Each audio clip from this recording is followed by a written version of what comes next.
guys, and welcome to another episode of On the Couch with Fouch.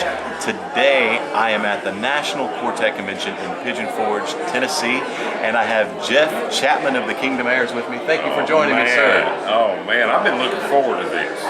He asked me about 2 weeks ago, and man, I've been like sitting on pins and needles, waiting. Ready to go. Yes. Ready to go. Man, I have some great questions for you.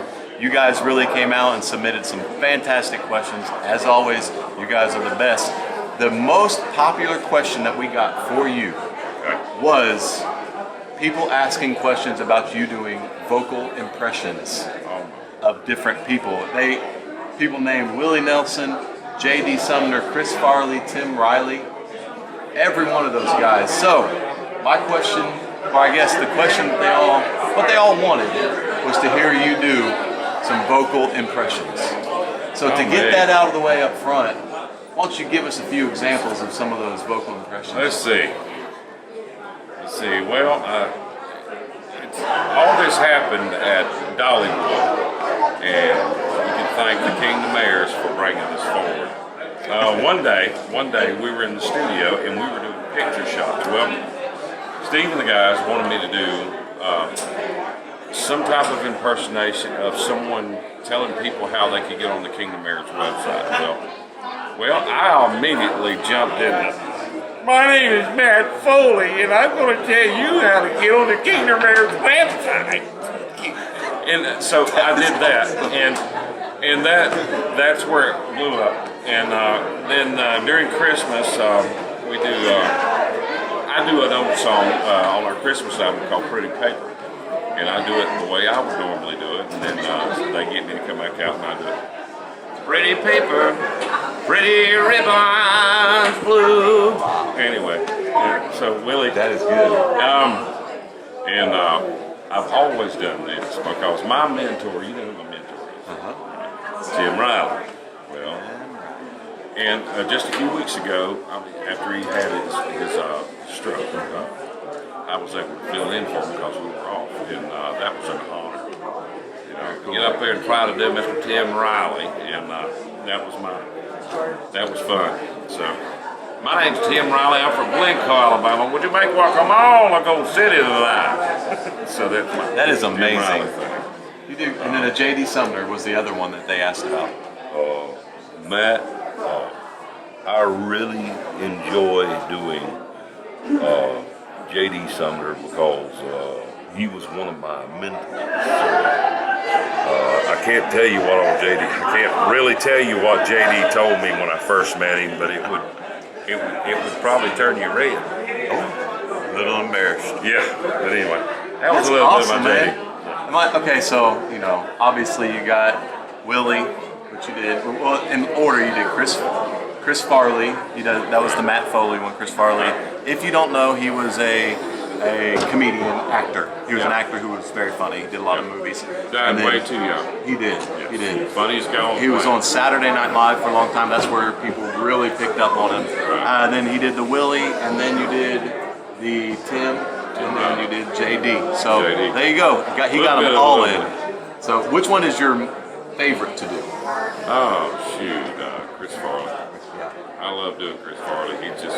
And when you get a little coat, in case you see this kid from the movie. What you do is you get a little coat. You put it on that guy in a little coat. I love that part. And you gotta have some. Oh yeah, you gotta get the chin going. Yeah. You got it. Perfect. Yeah, there you go. A little bit of weight problem. I keep getting donuts lodged in here. Well, the problem is you're eating the donuts. That's the stuff. Yeah. So thanks for doing those, man. I absolutely love those. Thanks for asking about the impressions. Okay. Super. So we're going to go on to some more questions. Okay. Sam Piper would like to know, how do you keep your voice in good shape, and what is your lowest note? Well, I'm 45 this year, and I've been singing since I was 17 years old full time, and I used to worry to death about my voice. I'd worry I wasn't going to be able to hit this B flat, or I wouldn't be able to hit this C, or I'm going to sound like mud here, and everybody's going to laugh at me. I used to worry to death about that. And JD told me that the best advice JD gave me, he said, son, you're going to get on stage every night and there's going to be a little man that sits on your shoulder and tells you you can't do it. He said, but I'm going to tell that man you might be able to defeat me, but not while I'm on this stage. This is my stage. So, and I know that it sounds a little like JD, the way he would, I mean, you know, people mistaken his comedy with arrogance, but it wasn't. It was just through JD. But what he was talking about is throw away your insecurities and your fears and your worries. And Matt, you know exactly what I'm talking about. Because Matt is a very accomplished bass singer. I love to hear him sing. And you just have to throw away your fears and your worries. If you think you're not going to hit the note, most likely 99% of the time you won't. And how I kept my voice up is learning how to breathe and learn tone placement. And my mentor in gospel music to me is probably Tim Riley. And he has the greatest cut, edge on his voice than anybody I know of. And I learned a lot from listening to Tim, and Tim always taught me. He would take a few minutes with me every now and then and just show me different things. And I'll be honest with you, in the studio about 6 or 7 years ago, I went through this year of this pollen and allergy mess. Nasty stuff. And yes, and I was in the studio at Arthur has his own studio, that's where the Kingdom Heirs recorded. And I got in there and Arthur was like, man, wait a minute, hang on. He said, where's the cut? Where's your edge? I'm like, it's not there? He said, no, it's all throat. I went outside and listened to it in the control room. And I started listening to it. I said, oh my word, you're right. He said, call Tim, do whatever. He said, go smoke a cigar. He said, do anything you can. Sip some gasoline or something. He said, not both at the same time. Right. Anyway. Very dangerous. Yeah. Kids, don't try this. And so I went and called Tim. Man, I was in tears. I was like, my goodness, I can't believe I cannot do this. You know? Tim said, son, you walk in your place. You just need to learn how to throw it up there in your mask. And just do it like you should be doing, just like I told you, and you'll be able to do it.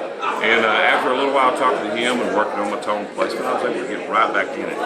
But I didn't mean to get off on all that, on that tangent. But back to the question. Yeah, I learned how to place my tones where it's supposed to be, and not really try to ever scream or holler or cough, really, because that just messes you up. So always try to keep your sinuses clear, whatever you have to take for that, whether it be aspirin or whatever to keep you open.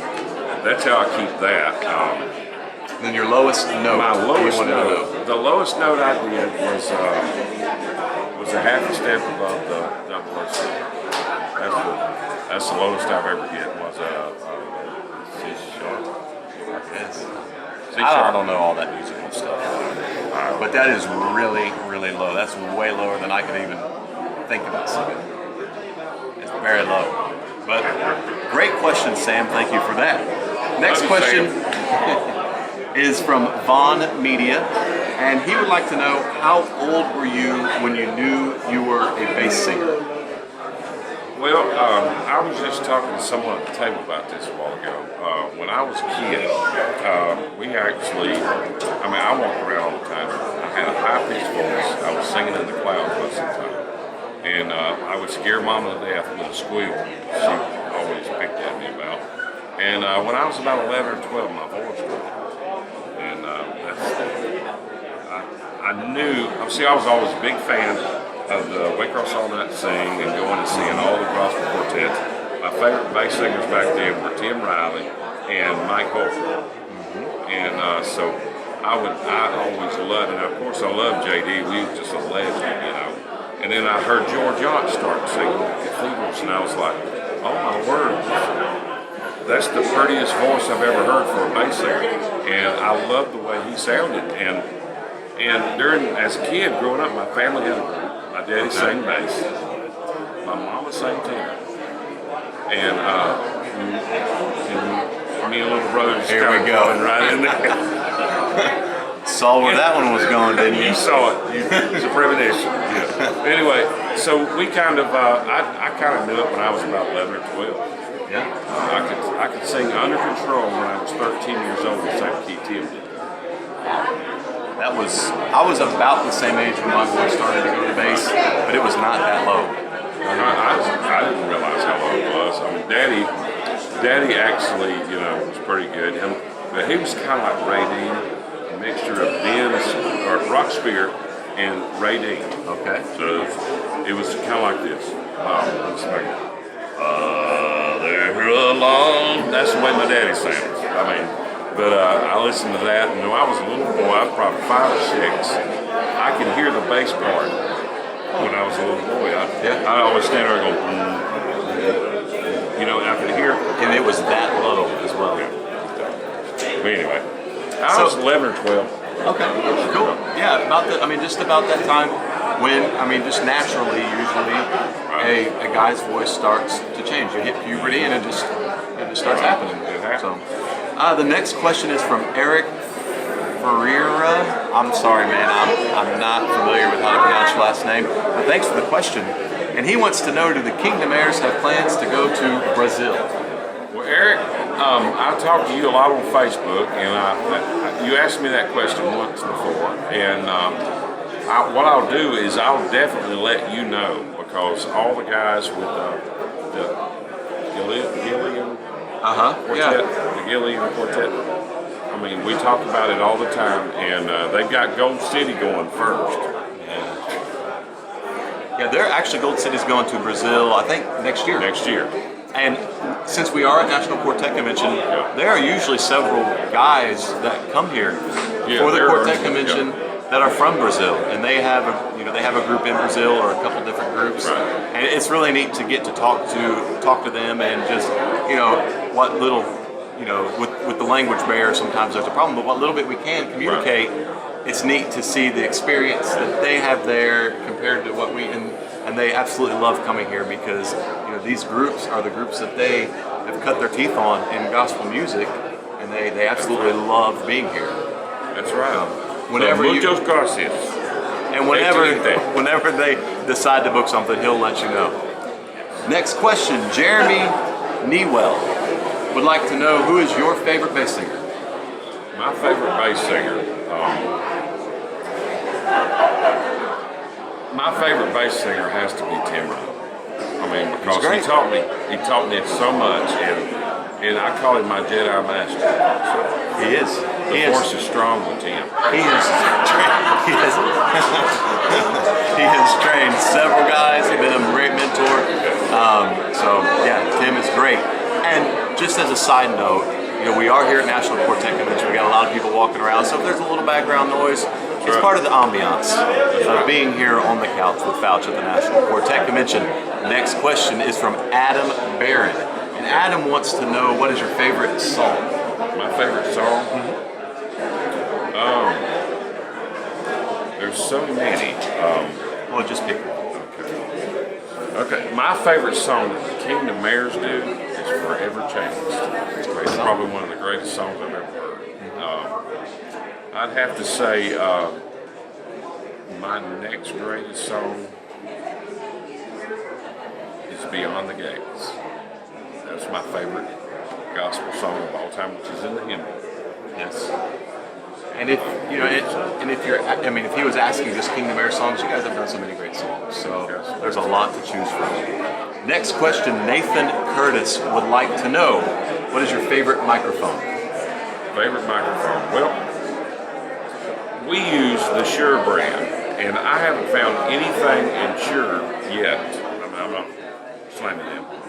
That I like in a wireless form. So I went with the SM58 head, is what I use, because it still has the fullness, but it's not too edgy on top to where it cuts your head off. But it's just a full standard great mic. Yeah. But you have to make it hot. But SM58 is what I use. But my favorite mic, I'd say, of all time is probably the Neumann KM84. It's probably my favorite. I've never heard of that microphone, but if you like it, You know, a Neumann, they call it a Neumann, it's in German. But a KM84, they don't make it anymore. Now it's the 184. But it's a little mic about that long, about as big around as my thumb. Good luck finding it. I'm sure you can order it online. Yeah, if you Norman want. KM84. Brent Joyner would like to know, what is your favorite thing to eat at Fat Buddies in North Carolina? Oh my word. Oh man, I just went off. I just started daydreaming right there about that. Oh, they had a big old barbecue beef sandwich that I just wore out for about 30 minutes, and I spent the rest of the day letting it wear me out. So, Yes, but it sir. was really good. And thank y'all, by the way. That was awesome. I wish we could come back there. You know what? Talking about the food has made me hungry, so I think we need to go. But before we go, I do want to do the Fouch Zone. Here we go. You have a certain unspecified amount of time to answer the question. If you don't get the answer in the amount of time, we go to the next question. First question is, the smallest state with the longest name is time. How long does your hair continue to grow after you die? Time. Most money ever paid for a cow at an auction was? Time. Anyways, 3 best known Western names in China are Jesus Christ, Richard Nixon, and time. September 27th is known as time. What are you doing? We need a Chris Farley on that. I can't handle it. I don't know. Let me tell you something. Matt's crazy. I don't know. So the answers are Rhode Island. Okay, so the smallest state with the longest name. The actual official name for the state of Rhode Island is Rhode Island and Providence Plantations. Really? Very odd. I had never heard that. It's from the internet. I hope all these are I true. knew it was a problem. So, and your hair continues to grow for 2 months after you die. That's true. And the most money ever paid for a cow at an auction was $1.3 million. Not Are you 5. serious? Not 5. I was thinking, I didn't catch that the most. I was thinking at least. The 3 best known Western names in China are Jesus Christ, Richard Nixon, and you were right, Elvis Presley was number 3. And September 27th is known as World Tourist Day. Really? And we go ahead and throw that in for being here at the National Quartet Convention in Pigeon Forge, Tennessee. What do I win? I win. A hug. Oh, thank you, man. Thanks so much for joining us and being a part of On the Couch with Fouch. We'll see you next time. God bless you.